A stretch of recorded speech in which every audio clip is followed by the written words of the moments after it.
Hey guys, thanks for tuning into this episode of the Game of Gymnastics podcast. This week I'm joined by Ben Young, a strength and conditioning coach that's worked with British Gymnastics for many years, including helping the trampolining team to their Paris success.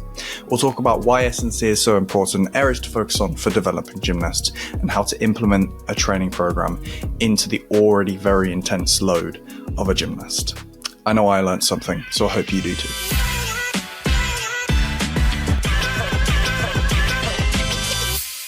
Welcome to the Game of Gymnastics podcast. Thank you for coming on. Thank you for listening.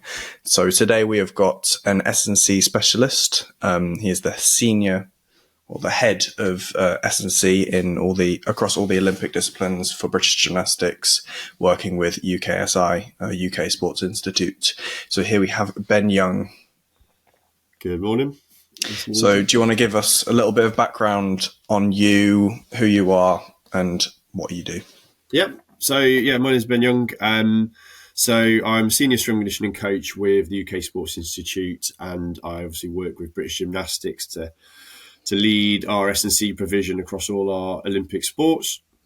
So I took on this whole senior role back in October, and prior to that, for the last 4 years, was leading the trampoline program from the seniors right down to the juniors. And before that, I spent a year working across the Olympic sports, but their pathway levels, so magwag and trampoline. Alongside this, I've run my own sort of strength and conditioning business for the past sort of 12, 13 years, based down in Cheltenham. And that's been a real mixture of kind of end stage rehabilitation, a lot of youth development sports, which has all sort of coincided nicely with my work in gymnastics. And I think the final point would be as a bit of a nice sort of pat on the back to the work that I've done previously, mainly for the work we did with the trampoline program going into the Paris Olympics, was that I've recently awarded Elite Sport S&C Coach of the Year by the UK Strength Conditioning Association, which is our strength conditioning governing body. So it's a bit of a nice accolade for the work and philosophies that we've been implementing with gymnastics. Very nice. Yeah. So how did you get into strength and conditioning? What about it interested you to start with? So I had a bit of a convoluted way of getting in, and it isn't a traditional. So traditional is that you go to uni, you do an undergrad in S&C, you may then do a master's, but then you'll probably then go and do an apprenticeship somewhere or a bit of low-level coaching, and then you build your way up. Mine was different. I did an undergrad a long time ago that was a complete mixture of, it was accountancy and sports science, which is an absolute mess, and I don't recommend it to anyone. Weirdly, helped a little bit when I was self-employed. But yeah, I ended up having to do a bit of soul searching after university, did a bit of traveling, and then was looking for a career which I assumed was going to be accountancy to start with, but realised that just desk jobs weren't for me. And it was opening post for the Royal Mail's pension department, that if you want a soul destroying role, that was it. But it allowed me a lot of time to think. And I realised actually personal training would tick a lot of boxes in terms of, I like working with people, I liked helping people, and you could do an exercise referral qualification. So not physio, but a little bit more sort of helping people through exercise. So I basically upskilled, I retrained, and then set up a personal training business back in 2011, back in Cheltenham. And really early on, I got exposed to a bit of an holistic way of movement. And ultimately, the gym I worked for put us on a course. And one of my colleagues was hobbling. I think they were training for a marathon at the time. And one of the instructors just did a few little manipulations and a couple of exercises, and she was hopping pain-free afterwards. And I'm like, it absolutely blew my mind. So I went down a massive rabbit hole in terms of like an holistic approach to movement. And I think I've always been naturally orientated to more aesthetic sports, a bit like gymnastics, where it's all about It's not really just about how strong you are, how fast you are. It's about how that integrates with the ability to apply skill. So ended up working a lot in tennis and squash at junior levels and in some sort of individual pro levels. And it got to a point working with a pro squash player that I felt I needed to learn a bit more. Although I was doing S&C, it's probably like top level personal training still. So I started to do my accreditation process with the UK Strength and Conditioning Association alongside doing a master's in strength and conditioning. And in the process of doing that, I started to apply for roles in elite sport with the English Institute of Sport, who's now the UK Sports Institute, and had a few interviews, didn't get anywhere with them, and then realised that if I want to work in elite sport and certainly have that knowledge, then I need to be integrated into that environment. So I did a placement down at Bath, 3 days a week, unpaid placement with the UK Sports Institute, and that was an incredible learning opportunity. So I worked with Modern Pentathlon, their whole philosophy was around sort of utilising data to inform their programming. It's a high volume sport, not dissimilar to gymnastics in terms of the amount of workload those athletes had to do across 5 different disciplines. We had swimming down there, we had skeleton down there, and wheelchair fencing. So it was a really good kind of learning opportunity. And it was through that placement then that I got the job then at gymnastics, which was 2 days a week.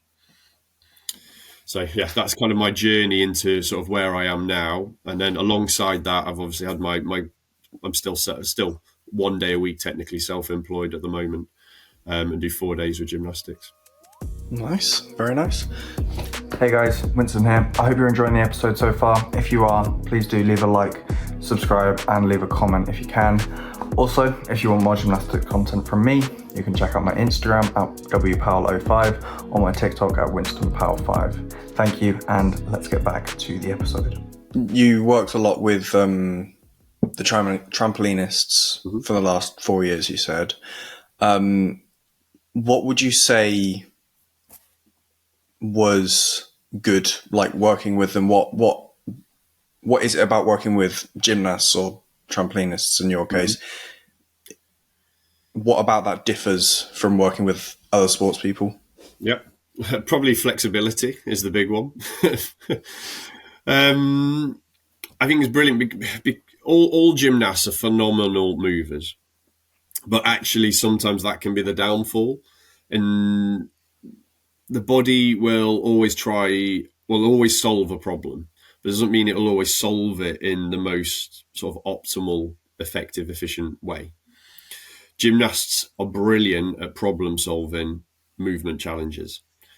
But the problem is you're not always aware, certainly with female gymnasts with even more probably hypermobile kind of tendencies, sometimes not completely aware of their strategies. But what you'll find is because they're so astute with their ability to control their body, as a coach, coaching them to do certain like S&C movement patterns, they just absorb it and get it straight away. So they're absolutely a joy to work with, because the coaching can happen really, really fast. And already they've got such a good physical base. The challenge is actually trying to look beyond the compensations and go, right, what isn't doing what we want it to do? And therefore try and either constrain movement patterns to sort of create better patterns or create better sort of strength, or identify where those limitations are. And then obviously we can put programs in place to sort of support that. Yeah, so I guess leading on from that question would be, why should all gymnasts have an S&C program? Like, some gymnasts might think, well, I'm not hypermobile and I feel strong in all areas. Why should they still do S&C work? Is it just preventative, or is it something else? Yeah, it's a really good question. And there's probably a different answer for each stage of a gymnast career.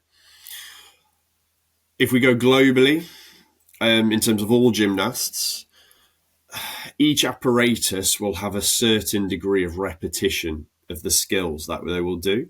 And therefore, to do a skill, and I'll do a good example in trampoline in a moment, the same muscle groups will be always used. So in trampoline, what we've found is that it's a knee dominant sport. So basically, the quads on the thigh will do the majority of the work. And in our testing, we've found that actually the hamstrings don't really get any exposure at all.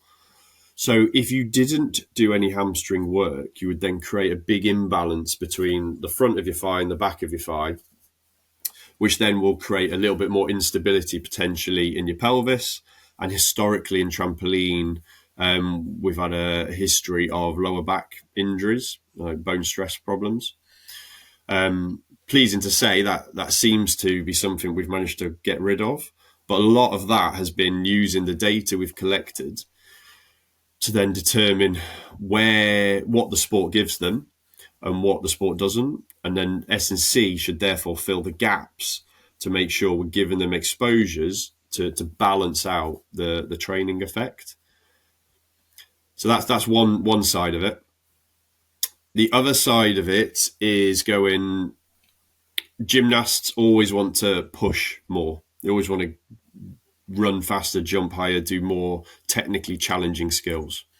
Now, again, if we take trampoline, they can be exposed to nearly 16 times their body weight of force on a trampoline, which is possibly one of the highest forces in any sport.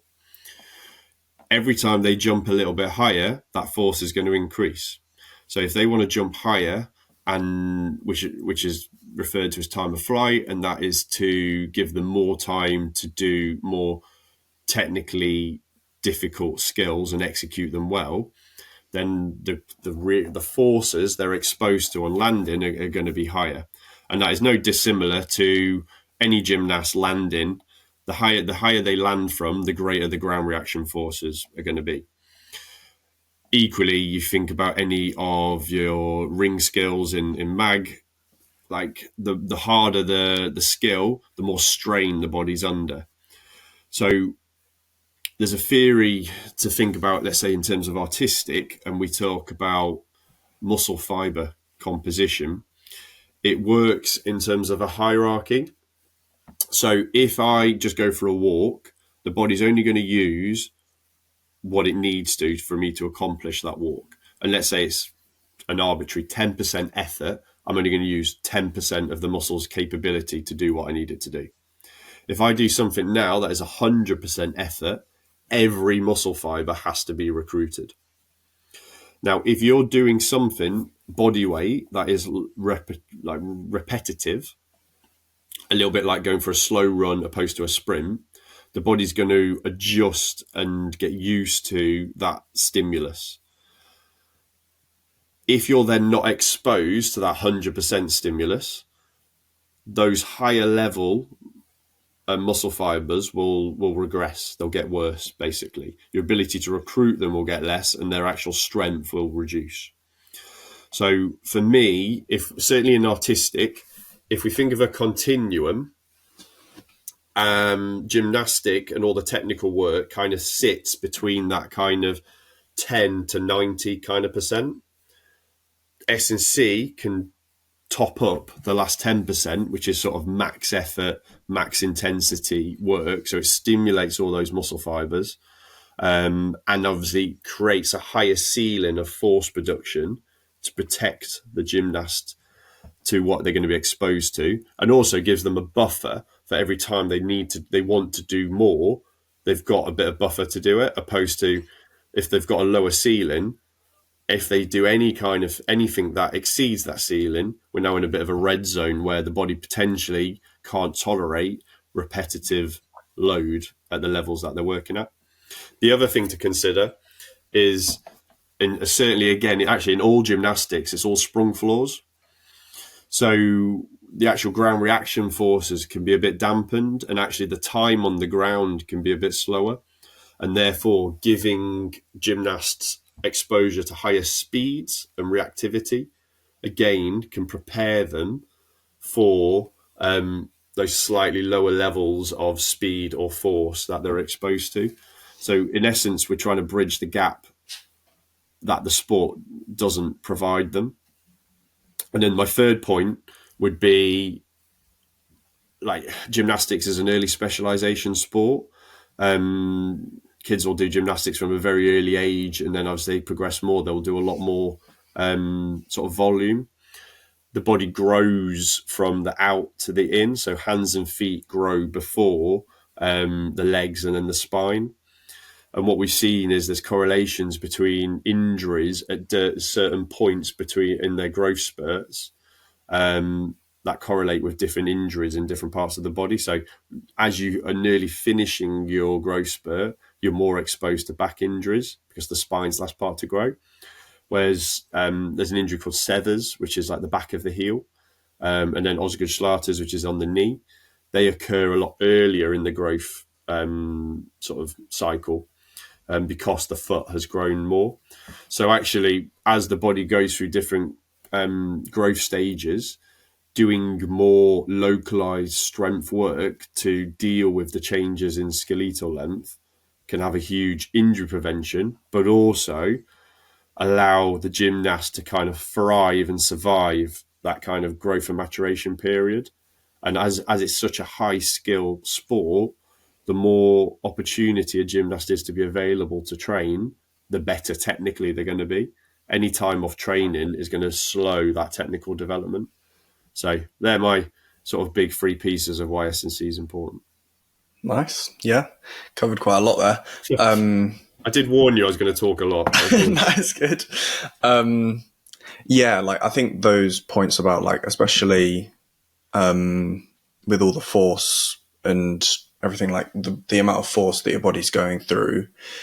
Like, have you been in the gym and seen like gymnasts train, like men's artistic, women's artistic? Like, you'll know about like swinging on rings and stuff. Like, you're going from handstand, you're hitting the bottom quite hard, and then you're having to take all of that through your shoulders. I don't know how many times your body weight you're actually feeling that, but through trampolining, it's, I guess, spine and legs. But through gymnastics, it's more of your body will have to sort of take forces because you've got high bar and rings where it'll be your shoulders and your arms, but then you've also got floor where it'll be your legs and your back as well. So yeah, I think that stuff about sort of getting used to those forces repetitively is quite important. And about like raising the ceiling as well. Once you've raised the ceiling, then 100% is higher, which means that 90 and 10% would also be higher as well. So you'll be able to do more at the sort of intensities that you want. Absolutely. Yeah. So I guess the next question is, you said you work 4 days a week with British Gymnastics. What does that typically look like for you? Yeah, it completely varies day by day. So we're obviously a decentralized program, so we don't always have camps in. So a good example, next week we've got a camp on, so I will be there on Monday. Monday I'm going to be doing some testing with you, Winston. So that is I'm going to come into the session in the morning and sort of pull people out and do a little bit of shoulder testing that we couldn't do last month. Can't wait. We've then got the women's program starting the seniors in the afternoon. So we've got a couple of gymnasts that we're monitoring through because they're on rehab programs. So we'll get them to do a bit of retesting in the gym. So that'll be pretty much Monday. Tuesday, I'm going to be back on site. So I'll be observing, probably picking up, maybe doing some programs or changing anything from what we've observed the day before. Got a couple of meetings with my technical lead at the UK Sports Institute. It's like a senior sort of strength conditioning practitioner who works across the whole region. That'll be just to talk through my kind of objectives, how I'm finding the role currently, what my challenges are, anything I need support with. Wednesday next week. What are we doing Wednesday? I can't remember. So we've got a squad back on still. So I will be the women's program. I've got some strength conditioning planned, and then we've got again another gymnast coming in for a bit of profiling, and we'll have probably a medical meeting on Wednesday morning. Thursday is I'm working from home, so we're currently doing a lot of behind the scenes sort of review of all the profiling data we've got to try and look at the norms. So how strong is strong enough? What are the trends that we're seeing across the different sports and different gymnasts in the different sort of testing that we've done. I've got a bit of professional development to do, an online course, and I'll have some programs to sort of write and edit. And then Friday next week will be a private strength conditioning day for me. So I'll have some private clients in a local gym that I'll be seeing, and I'll probably just either pick up some phone calls that I need to do. And then in and around that, I've got 2 kids. So quite often there's dropping them off a nursery and school, picking them up, just constantly feeding them when they're at home. And then I'll try and got a dog as well. So either run or walk him as often as I can and do a bit of training myself. So it varies completely depending if there's a camp. So yesterday I was over at Bisham Abbey, which is in Marlow, which is one of our UKSI high performance centres, and saw a rhythmic gymnast there. And we did some profiling. I had some meetings beforehand. This week's been a bit of a work from home week. So club, basically it's a mixture of work from home and generally get the admin done and check in with athletes and gymnasts. On site, mainly do a bit of profiling, bit of coaching, touch base with people in person. And then when I can, then where there's a priority, like go and visit clubs, assess the S&C provision there, coach again, like meet the coaches, see the environment and stuff. So they're kind of my big 3 remits that will sort of change week on week. Cool. So I've got 2 questions based on what you said. I'm going to ask them together because I know that they're very much connected. The first one would be for the people that don't actually know what is profiling. Yep. And the second one would be, how do you come up with a strength and conditioning program? How do you know what needs to be worked on and what sort of exercises to work on them with? Yeah, right. Good questions. So profiling, in essence, is us taking a snapshot at that point in time of a gymnast's ability their physical capabilities. Now, depending what we test, we'll test different capabilities. So an example would be if we did an isometric test, we're measuring peak force expression. So how much force can you produce? And sometimes we might look at how much force can you produce in as quickly as possible. That will give us an understanding, obviously, of that muscle or that sort of pattern, ability to express force, and how that might then relate back into sort of the technical demands of the sport. An example is we'll look at calf strength, and the soleus, which is one of the calf muscles, is an absolute monster of force production. It can produce in running nearly 8 times its body weight of force, so it can produce a hell of a lot, and therefore needs to be super, super strong. We set a goal in gymnastics to be about 2.2 times its body weight of isometric force, and partly because any kind of change of direction task or landing task is approximately about 8 times body weight of force, and it doesn't, and that's that as a system.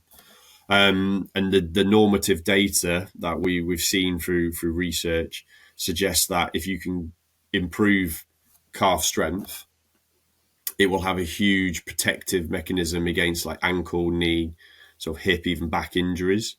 So actually, the higher we can get that, the more of a protective, the higher we can get that force, the more protective we know that the foot and ankle is going to be. But equally, it has a huge performance indicator to trampoline, because they need to be super strong to hit the trampoline. And same again with any of the artistic sports, disciplines where you're trying to actually attack the sprung floor to get more force out of it.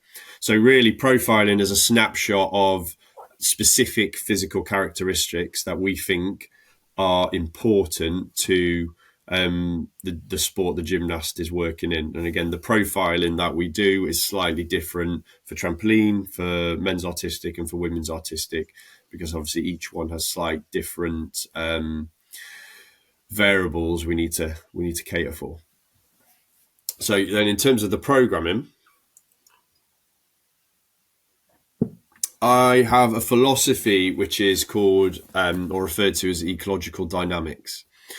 And what it basically means in a really simplistic way is the body uses what it has available to it to solve a task.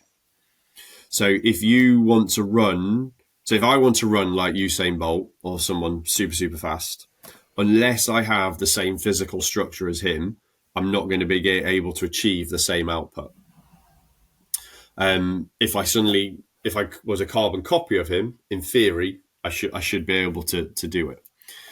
If we go back to what we said earlier about the gymnasts being super compensators, they can just find ways to solve the tasks.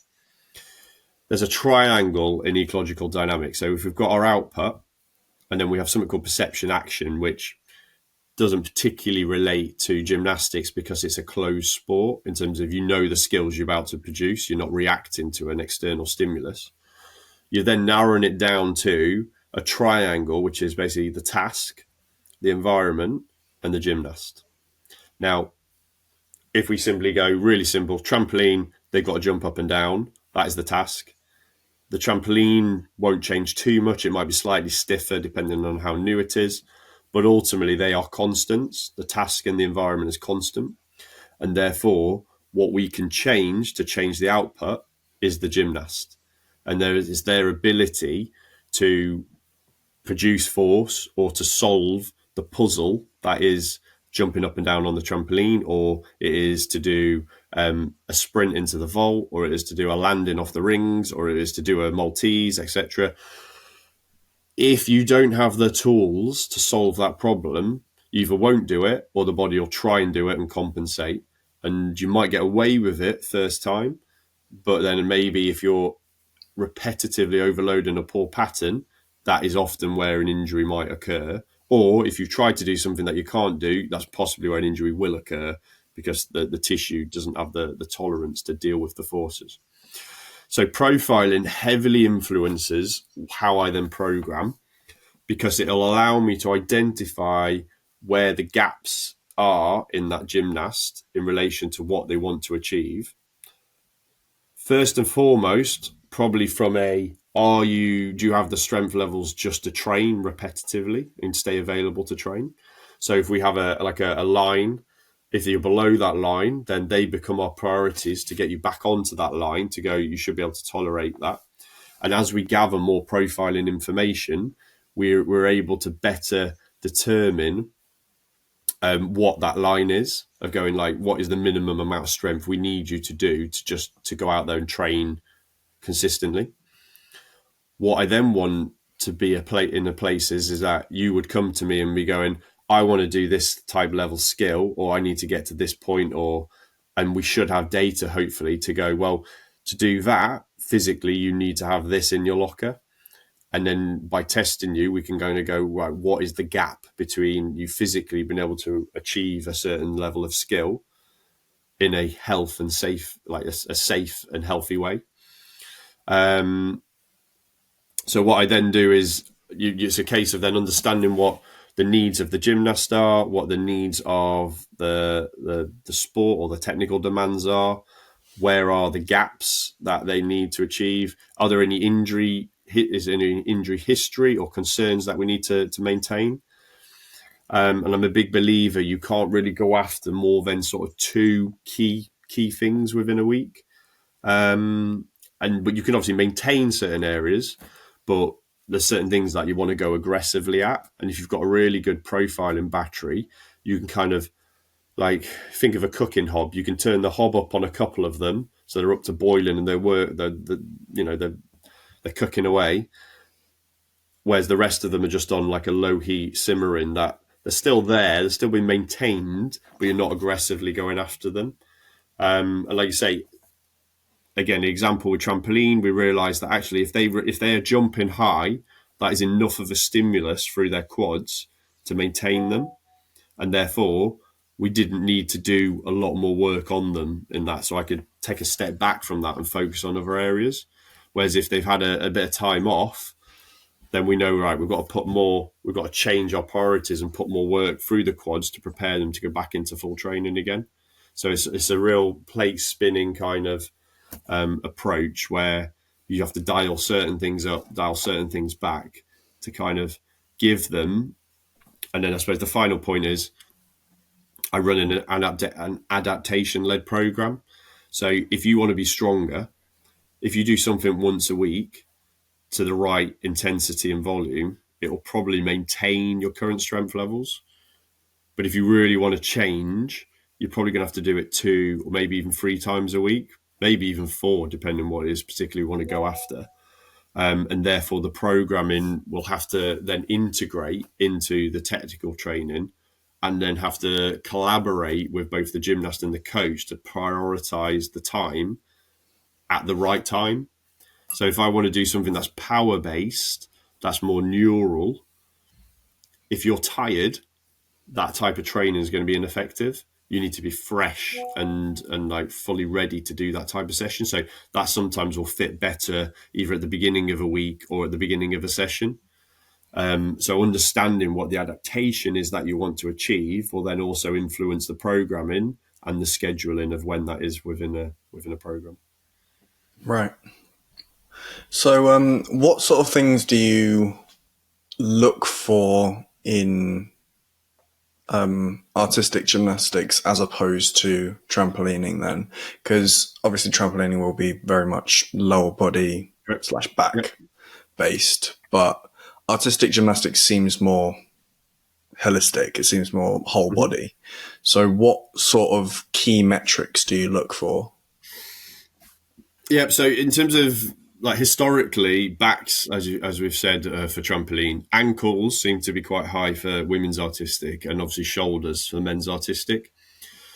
If we look at the composition of pieces, women do 3 lower limb dominant, 1 upper body. Men do 4 upper body, 2 lower body kind of dominant. So for the men, we focus a lot on strength around the shoulders, and that is something we are the early stages of our journey of really going in deep and trying to understand the strengths needed to perform well on rings and try and sort of like thrive in a rings environment and not just survive it or be like below that threshold. So early days in terms of learning that and actually going, there's probably 3 levels to a shoulder. You've got the main force producing muscle groups.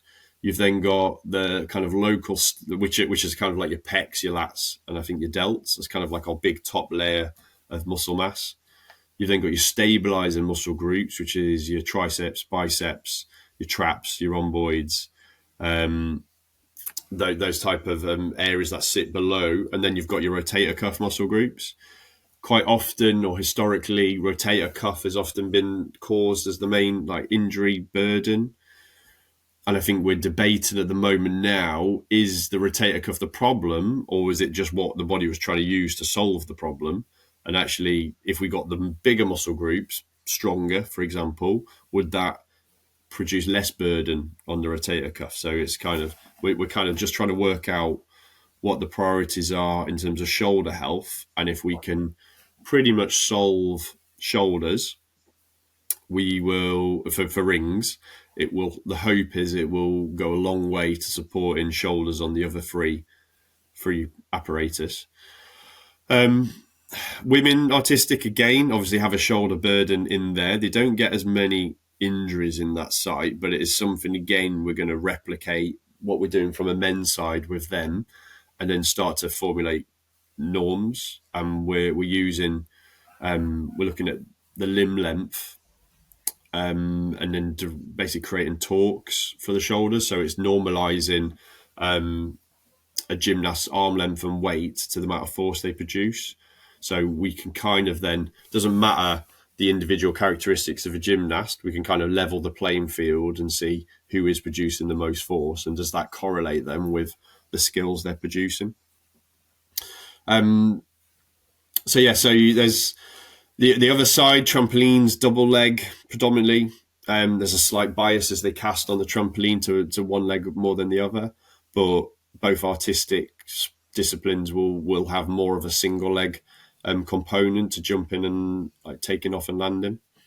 One big consistency across the board though is trunk strength, in that the musculature around the spine has two main roles. One's to protect the spine, but two is to transfer force.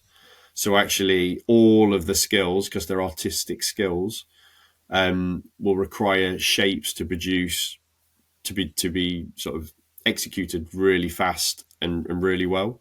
And therefore, if you've got a poor core, you're not going to be able to either hold those shapes or execute them well enough in the time that you need to do. And therefore, again, other parts of the body will compensate. And it might be that you fatigue more because you're having to. So think of a floor routine might last 90 seconds. If you're not being able to transfer that force right or effectively, the legs, let's say, are going to have to work a lot harder. And then that might come to your final tumble. If the legs are fatigued a bit too much, you might undercook it, land bad, under rotate, or not be able to stick the landing well. And obviously all of that will be points deductions at the best, and at the least it will probably result in an injury of some sort. So yeah, does that kind of sort of help? I think the other side of it, probably from a men's to female side, to women's artistic, is that obviously the mobility and the kind of the ballet kind of artistry elements. There's probably more emphasis on range of motion and being strong at longer ranges for the women than potentially the men. And again, just looking at some of the patterns. So one thing we saw in trampoline is they'll only rotate one way. And I think that's the same for artistic as well. So again, there's an argument of going, well, if you're only rotating one way, you're probably always landing or taking off on the same foot as well. So again, looking at the balance of strength that they can produce in that. And then I think the last point, which we're about to start to look at, which is obviously different from trampoline to artistic, is obviously the vault, and you have to run and sprint. And actually understanding from an S&C perspective where we can influence along that vault run up to sort of maximize speed into the vault, which obviously then is going to allow power to produce the skill afterwards. Yeah, I think, well, with vault specifically, I don't run at top speed for my vault. Like, I don't even try to like go as fast as I can, because I know that I don't need to. And it's more how I hit the springboard, how like technique onto the vault, and then how I'm hitting the vault more so than anything. So yeah, like, I mean, there's an argument to be made that if you increase the top speed, then you can run faster when you're not trying to go your top speed. And I think that could help. But yeah, like I don't even try to go top speed. I just need to go fast enough and then maintain that along the vault run while I'm trying to like get my bearings before I go onto the springboard. So if you were to, let's say, upgrade your vault skills though, what would you need to change anything? And if you were, what would you change? Well, currently I'm doing a 2.5 twisting casemat. So if I was doing triple twist, like I've tried it loads of times. I don't know quite what the things stopping me from doing it is. Like it's probably like everything from the run to the springboard to the actual vault itself is just like slightly technically off. Or maybe the run's not fast enough and stuff like that. It's something to think about. And like if I wanted to change it, maybe to like a handspring double front.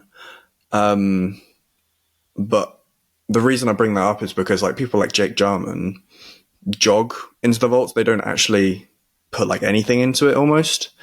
And I think like I'm not a very fast gymnast. Like a lot of my movements are a little bit labored, and like I get onto the vault a little bit slowly, a hell of a lot slower than Jake, for example.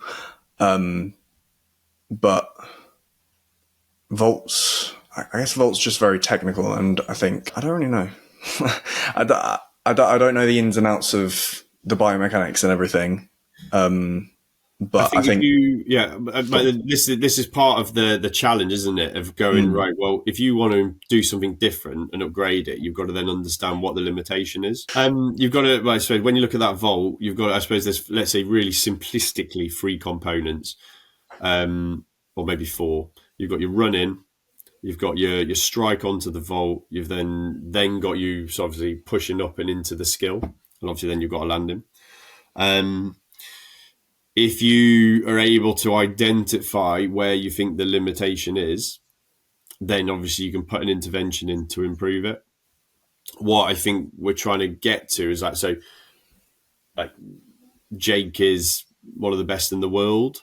So it's then quite interesting of using someone like Jake to go, well, what is his max speed and what percentage of that is he hitting the vault at? Does he need to hit it faster to increase his speed? But then again, that's in football terms, they call it an anaerobic speed reserve sometimes. So it's like your maximal aerobic speed, so the speed that you can kind of hold before you start to really accumulate lactate against your max effort speed. And obviously, if you've got someone whose max speed is only slightly above their aerobic speed, they've got no buffer. And you might argue then they need to improve their max speed. Whereas if you've got a massive gap and their max aerobic speed's really low against their max speed, then you go, well, actually, you need to improve their aerobic capabilities to sort of decrease that buffer.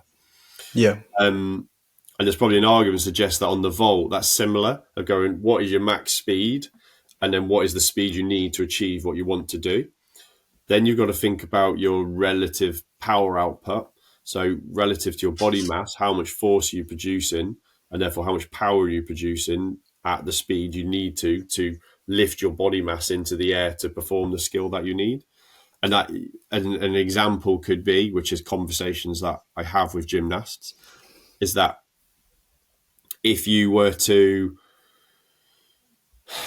lose, let's say, 1 kilo, trampoline used to call it non-functional mass. So if you were to lean up a little bit by 1 kilo, and your landing forces are going to be, let's say, 10 times your body weight, well, that 1 kilo loss of body composition mass or non-functional mass, so let's say it's just body fat percentage, you've reduced, and that saved you 1 kilo of your total mass, then you're saving yourself 10 kilos of force on landing. And obviously that's 10 kilos that you're not having to sort of deal with when you're trying to push yourself up. So relatively, you could stay at the same strength in terms of the force you're producing. But if you've, let's say, reduced your non-functional mass, you're actually doing more with it. And therefore you can go through. So having to identify what the limitations are that are holding you back from maybe taking a step forward is ultimately what we do in profiling, and starting to link the gaps between an S&C gym and the technical gymnastic hall, of going, right, what are the technical, what they call it, the physical determinants that we need to understand. I mean, that is all very interesting. One thing that I found with S&C that I struggle to do is fitting it around training, fitting around like the requirements of training, like having to do 4 hours of training, for example, on like technical things, and then thinking about, well, I'm off having to do like 4 hours of training and then having to then also think about doing S&C as well. It's difficult to do both at the same time. Yep. Both focus on the technical aspects and the more preventative stuff. But if that's taking an extra hour, that's an extra hour of training, then I'm pooped for the next day. So how do you best work with coaches and work around that sort of stuff? Yeah, it's a huge challenge, and it's something that we work on, and we are, I think, getting better at doing. And it's something that I really promote. I think collaboration is the key. I mean, it's the collaboration between S&C and physio, because obviously they will be included in that, the gymnast and the coach. And it's understanding what the priorities are at a given time. Now, like Einstein's definition of insanity is that if you do the same thing over again, don't expect like a different result. Yeah, it's doing the same thing over and over again and expecting a different result. Yeah, so there's an element of going, well, if you want something to change, then something probably needs to change. Now, if you're going into a competition, your gymnastic work is always going to be the priority. And actually, gymnastics should always be the priority. And like S&C is a support service, so it shouldn't be the be all or end all. And I think historically, sometimes S&C can try and oversell its worth. In an ideal world, if you didn't need anything, I'd probably feel quite comfortable in you not doing any S&C. So by identifying what your limitations are, we then put that into priority of going, right, where does that, if we're going to change something, so let's just say it's leg strength or upper body strength, where does that fit into your priorities against what you're wanting to achieve technically? Now, at certain times of the year, let's say the season's finished, you've got no comps for 3 months, 4 months. For me, that is us going, well, if we're able to test you at the beginning of that, we then identify where the gaps are against what you want to achieve in the following season or following year. We then go, right, well, to do this optimally, let's say it's 3 times a week, you need to be fairly fresh to do it. What can you take out of your gymnastic training but maintain what you want to do? And the priority then shifts to that time being allocated that you would have done gymnastics to you physically upgrading. Like you would upgrade a skill, you're physically upgrading your body into it. So that's where the collaboration comes in of going, right, at what point in the year, what's the right time of the year for us to aggressively go after this? Now, let's say we're in a phase now, which is not far away from competitions. Obviously, English, British coming up.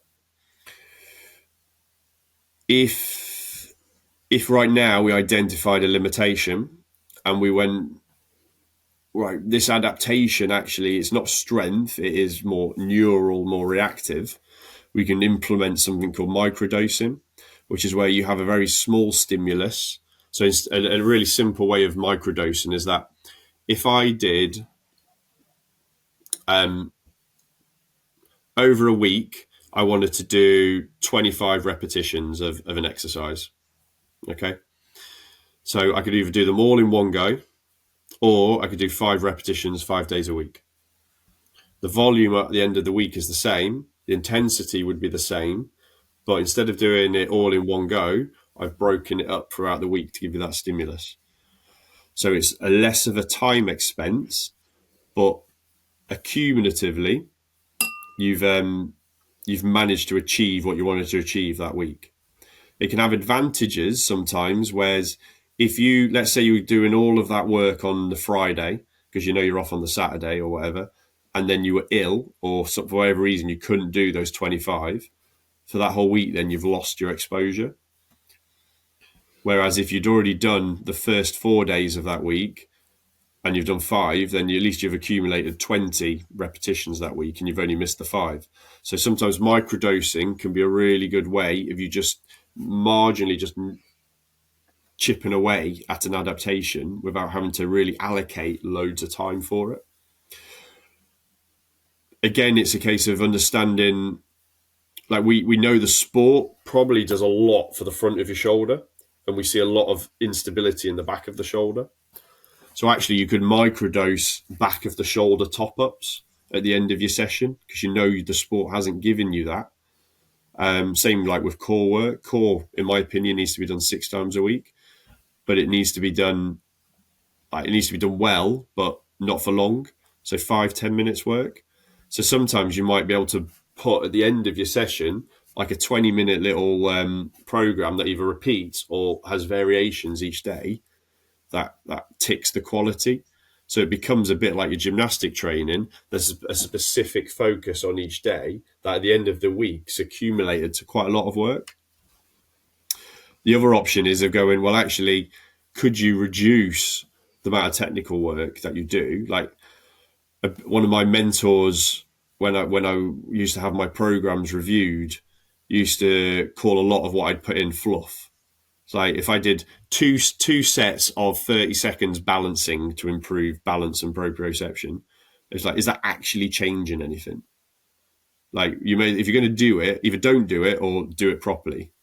So sometimes if you were to then really critically look at your technical training of going, how much of it there do I like? If I don't know, give any skill you think of how many repetitions you do it.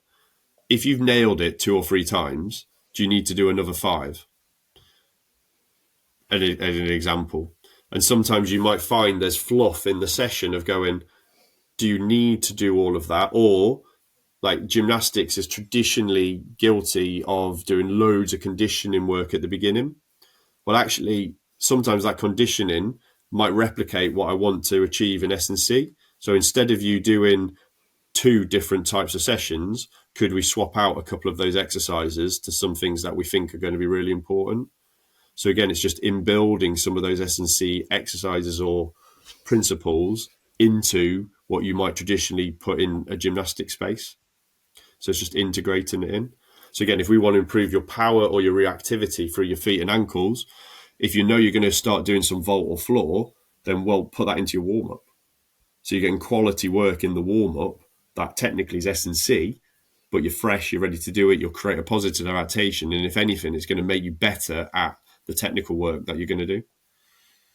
So it's just a lot of it's collaboration, a lot of it which I would say coach education around S&C probably needs to be a bit better, and that's something that hopefully I'm going to try and actively do. And that isn't a criticism of the coaches. I think it's just something that as a sport we need to educate, we need to support coaches better, and S&C can do that because it is such a physical sport. Coaches have had to take that burden on, and a lot of it is done like what they've always done in the past. So sometimes the coach has to be open to a bit of challenge with that, but hopefully in a safe space to be going, we all want to achieve the gymnast goals and get them better. So actually, is there a more efficient way of doing that? So if someone is, say, for instance, like you've got a young gymnast who has never done profiling before, doesn't really know where their strengths and weaknesses lie, and doesn't have access to an S&C coach, for example, what would you suggest that they do to best work out what they need? Oh, is a good question. What are we going to narrow down a discipline? Yeah. Let's say it's a men's artistic gymnast. Okay. It's difficult because you'll do a lot of physical work in your general training. So it's quite hard to look at norms and sort of go, look, you have to do this.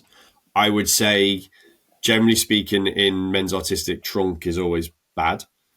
so trunk strength. So making sure your front and most importantly your sides are strong. As I said before, we generally see, like, if your foot and ankle aren't very strong, and you've got to obviously run, you've got to jump, you've got to land, and we know the foot's going to grow first. Being able to do calf raises and do them well. So we do one of our capacity tests is a straight leg, 1 second up, 1 second down kind of tempo to full range. Ideally, you should be able to do the target would be 35 repetitions. So if you've got really good calf capacity and you can hold that throughout your, as you grow, then at least you've got a solid foundation from your foot and ankle.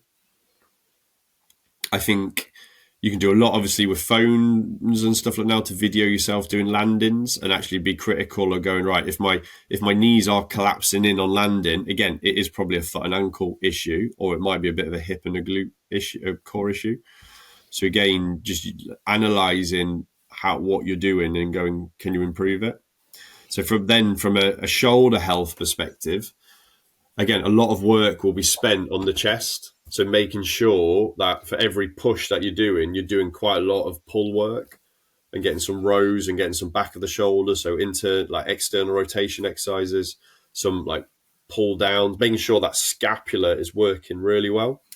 And the only thing that we have seen in the data so far from the juniors is they don't seem to be particularly strong at doing like lateral raises. So working like the mid delt work, which can have a big influence on sort of scapular stability.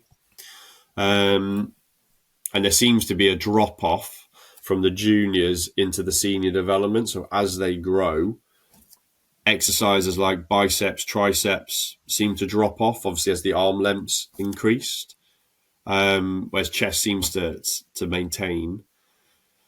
So there's probably an argument to suggest that actually don't neglect the isolated muscle groups. I think for rings, the biceps plays a huge part, and actually making sure you've got, if we think of any kind of pull action, mostly it's going to be the lats. But what you might find is the lats are doing too much and you're internally rotating in for work that maybe the biceps could be doing a bit of work to help you with. So yeah, my top three at the moment for a junior men's artistic would be calf strength, core strength, and making sure the back of the shoulder and the scapula is retracted, and you're doing quite a lot of volume there, because I think that's what will drop off just from you doing lots of training work. Yeah, makes sense. Yeah, I mean, those are the main three, I guess, you would see issues with. Like, back issues are very common. Ankle issues are like ankles and knees and, well, all of the lower limb, to be fair. Mm-hmm. Very common. And then shoulders, I'd say, is probably the most common injury in like men's artistic. Mm-hmm. From what I've seen. I mean, I've had a bad shoulder recently. Zion, who I train with, has a bad shoulder. Gabe, who I train with, has a bad shoulder. Mm-hmm. And then both of them two have a bad back as well. So like it's very, very common. And yeah, the other point I'd put out there as well is, like, a lot of S&C can be quite technically demanding, and the sport is very technical. If you want to make some things easy for you, and to go back to your point earlier, if you don't have the time, using machines, like a leg press, for example, really quick, easy way of getting your legs stronger. Sometimes using like machine upper body weights. They're stable, they're safe, and you can overload muscle groups. So if the sport, again, super, super technical, sometimes S&C actually just needs to be really simple and just overload the muscles. And again, it can be, if you're not used to doing lots of resistance training, it can be a lot safer. And that's something that we've done, certainly with some like the women's artistic, when they need to load their legs. But and I've seen this in a netballer that I work with who's taller than me. So she must be about 6'2", 6'3", and she was that height basically like 13, 14. If you think on landing, she has to deal with nearly 8 times her body weight of force. Her legs have got to be super, super strong.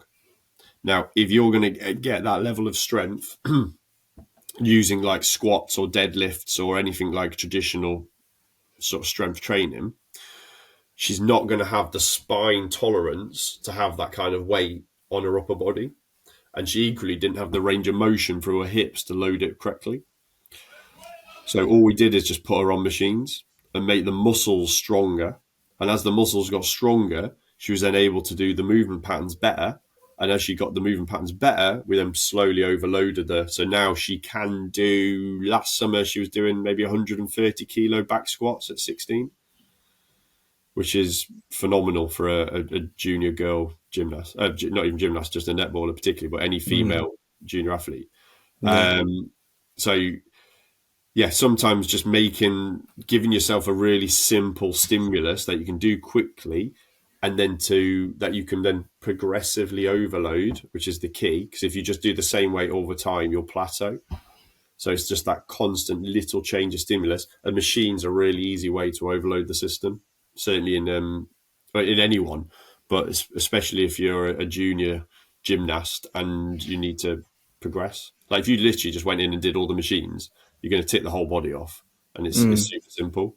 And what you might find is actually some of them are a bit harder than others, and they're probably the ones that you're not doing as much of in your gymnastic training. Yeah, I get that. So I know a lot of people will also struggle to get into the gym and won't find it very fun. Would you say that S&C is meant to be fun? And if it can be, then what would you suggest to have some more fun in the gym and make it a bit more appealing? I find it fun, but it has to have a purpose. So everything you do, mainly because of the time constraints that you said, has to be purposeful. A big part of the work I do, and we go back to our profiling, is that if I can't link profiling back to the sport, we shouldn't be profiling it. If I can't link an exercise to improve that profiling, which links back to the sport, we shouldn't be programming for it. So there should be a reason behind the program. And that program should then link to the gymnast goal. So although I'm not going to say we need to design programs that are fun, there should be a rationale behind the work that you're doing that links to what you find fun, which is obviously doing gymnastics. Now, you can make certain things, like many roads lead to Rome. So if you don't like a particular exercise, there's probably going to be another exercise there that you enjoy more. The key, I would say, and obviously if you're in a coached environment, it's a lot easier for that coach to create a good atmosphere. You put on different music. You might do some little challenges or some games at the beginning. So Bryony Page, our top trampolinist, likes to play like a hacky sack game, or we do bench ball or stuff like that as a bit of fun at the beginning. Like you can make the environment a bit more engaging, and it's easier if there's a group of you to do that. Like your warm up just becomes a little game. You have a play. Well, then, like you do in gymnastics, if you don't want to waste time, there's got to be some purposeful training in there as well. That's going to need you to focus on and perform it. And what you can do is you can just set yourself challenges within that hopefully gives you that dopamine response that you're achieving. So you're going to hit an extra weight, you're going to increase your weights, you're going to hit an extra rep. You're going to hit, if you're tracking your velocity of movements, you're going to lift the same weight faster. You're getting little goals within the session that you're achieving that then gives you that sense of satisfaction at the end of going, yeah, I've done that. And then over the course of a big program, you should see how you've improved. So we'll use an app called Team Builder, which is what I program on. And it will, and this is a sound out to any of the gymnasts that listen that I program for, when they actually record what they do, in time, we can then step back and look at the progress. Or if they've not increased anything and they're going, I don't feel any stronger, and the profiling is not showing any stronger, then we can see, well, actually, look, you've just coasted through your program. And therefore, did you not understand? I'll take the blame. Did you not understand why you were doing it? Did you not understand how to progress it? But that information still allows us to progress further. So I'm keen on it being fun, and I'm keen on it being in a space that people want to do, but I want want you to understand that the purpose behind what you're doing and how that will contribute to it. Like, I think, again, traditionally S&C and physical can sometimes be used as a punishment, and that's created a negative idea behind it. Whereas now it's very much everything's there for a reason, or it should be. Yeah. And therefore you should be able to engage in that. Yeah, I get that. So, I guess another thing that I thought of while you were saying that was when I've done S&C in the past, I always want to improve. Always want to do like bigger weights and make that sort of progress.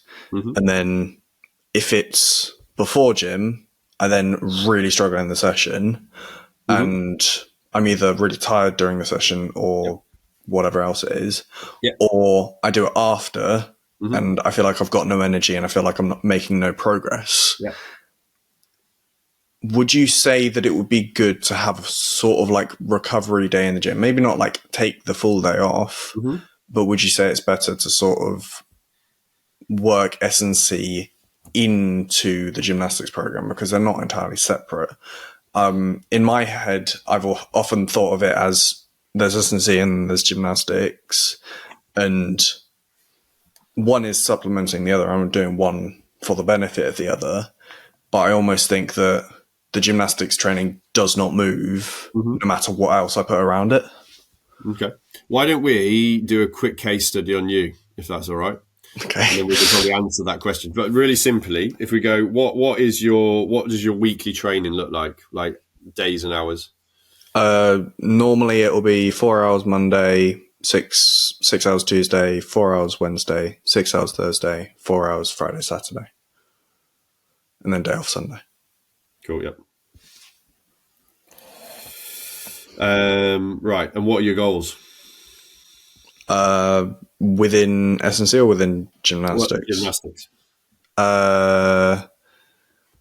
Longer term or short term? Probably short term. Well, maybe a bit of both, but. Well, currently I'm working towards competitions, so I've not done S&C properly. I've just done what I can in the gym, more like ring strength type of stuff, and general conditioning to more maintain the fitness. But beyond the competitions, I want to increase my ring strength and get like planche and multis and cross more. I want to be able to do them and be able to do them in routines. And then longer term gymnastics, I don't think that really applies. So if we look at your weekly plan, so I think I suppose the last question I'd ask then, how hard are all of those days? So are there any days that are slightly lighter, any days that are a lot more intense? Well, normally Monday ends up being more of just sort of getting to the swing of things after the day off on Sunday. Yeah. Tuesday and Thursday are obviously very intense, difficult days because I'm doing double sessions for them, and the point of them is to do all 6 apparatus, and do like long sessions on them. Maybe not. You do, intense, so like Tuesday's like a 3 and a 3, and then Wednesday's a 2 and a 2, is it? No, Tuesday and Thursday are double sessions. Oh, sorry, yeah. And it's close enough to 3 and a 3, yeah. Yeah. So because of that, Wednesday and Friday sort of end up being a little bit lighter, but that's purely because of the previous days. But I still try and get as much done on every day as possible. Yeah. Sort of yeah. So you've got a couple of options here. One, if we go back down to your microdosing, in this phase, you could go and do things like isometrics to sort of maintain and slightly improve strength. So an isometric, like we've done in the testing, you don't actually move through a range, you're just producing max force. So it can improve both strength and the neural connection with the muscle groups, but at low kind of energy cost. So if you were to bring that in at the beginning of a session, for example, you will refresher and it won't really fatigue you because you're not creating muscle damage. So again, it's understanding why why fatigue occurs. Muscle damage is one, energy availability is another. So again, that could be a question around: do you feel like you recover well enough after those sessions? So again, nutrition would play a huge part in that as well, and sleep and everything like that after those big sessions. But if we simply just go down the physical aspects, so changing the modality of the strength that you do would decrease the cost of the session. So that's one way of doing it. The other then is you've got an option of a high day and a low day. So currently you've got your Tuesday, your Thursdays as intense days. Now you might want to then go, well, if we need to create some muscle damage that the body needs to repair, one option could be you throw in some work at the end of those days. So it's a longer day, but you know the next day is going to be lighter.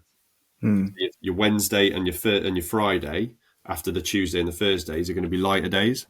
So you know that you get, but your two big sessions aren't affected by your S&C. You then put in a bit of specific S&C at the end of the day. You know you're going to be a bit sore the next day, but you've planned with your coach that it's a lighter day and you're going to work through it. Now, if you're already a bit fatigued, we call it auto-regulated. So it's what we'd used with the trampolinists going into the games, particularly Bryony. We used an IMU, which basically measured the speed she moved the leg press on. Now, as you fatigue, your ability to produce force will decrease. But if you just target a speed, then the speeds are basically, it's irrelevant what the load is because the speed will indicate how hard you're working. So you don't always have to work as hard. Like if your 1 rep max is 100 kilo in whatever, and therefore to be really super strong at 3 reps, we wanted you to do 90% of that. Example, you've just done your you've done your double sessions. That 1 RM now, because you're tired, might now be 80. So then 90% of that 80 now becomes 72 or something like that, if that makes sense.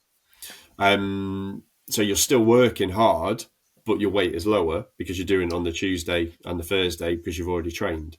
So actually by logging what you do, you'll be able to then monitor, go, well, I know I'm working at that hard and that intensity. I'm still going to create an adaptation that I need to do. And anything that was power-based, you could then bring in, let's say on that Monday morning, or on a Wednesday or a Friday where you're a little bit maybe fresher or a bit more recovered, or even on like a Tuesday and a Thursday morning, you could put in your power work then because you've had a lighter Monday, Wednesday or Friday. And then you've got a Saturday there where you've got a small session and you've got a day off the next day where you could basically tee off. So it might be that you did a big double session on a Tuesday with S&C at the end. You program with your coach to have a bit of an active deload on a Wednesday. And then on a Saturday, you go to town on it again, knowing that you've got a rest day Sunday. And then that's your 2 S&C sessions a week. Cool. And then power base, you're just bringing in the mornings and at the beginning to keep it sharp. Yeah, I mean, that's something to think about for me. Wasn't planning on this being a personal thing, but no, but it's good to hopefully... because that's the same conversations I'm having with a lot of gymnasts. Certainly the men's gymnasts that are obviously having to train 6 pieces. And again, it's just a collaboration with your coach of going, is there like hierarchy, the skills? What are the really high intense skills that you're prioritizing throughout the week based on what your goals are and what you need to work on? What are the low intensity skills? When do you need to be ready for those skills? When do these low intensity skills? Doesn't matter if you're a bit tired. And it's a bit like just blocking that into a week. You kind of then start to plan it. Now, I know the coaches do a lot of the planning and the programming, but that would be my recommendation, is to have those type of conversations to go, how do we optimize the flow of the week? Sure. Yeah, makes sense. Yeah, I hope the case study has been helpful to everyone listening. But yeah, one final question before we go. Now that you've been on the podcast, Yes. who do you think would be a good person to have on next? Oh, well, at British Gymnastics, I think Tej Patel. If Tej has been on yet? I have asked her, but and she has said yes, but not yet. There you go. Tej is phenomenal and really brilliant for sort of growth and maturation. To get under the hood of that. I'm trying to think in terms of other gymnasts. I would then go for, which is a different approach, but I'd probably suggest Bryony Page because she's won medals at 3 Olympics in a row. And I'd probably pick brains around the consistency of her having to, what she's had to do over those 3 years in terms of, if we're looking at gymnasts now, like going longer, being able to go to more games than maybe was used to, like what are those habits that they need to show on a day-to-day basis that even at a like teenage level, like you want to start to instill to mean that you're going to be able to still be training brilliantly in like a decade's time. Yeah. If your goal is to go to multiple Olympics, she and Max Whitlock are probably the only two that have been successful at multiple Olympics. So as there's two different maybe perspectives and two different sports, they'd be the ones I'd probably be bringing in. Yeah, definitely. I'll have to look into that. Thank you. And thank you again for coming on. Right. Thank you for listening to the Game of Gymnastics podcast. Please feel free to follow, subscribe, whatever it is, platform that you're on. And I will catch you in the next one. Peace.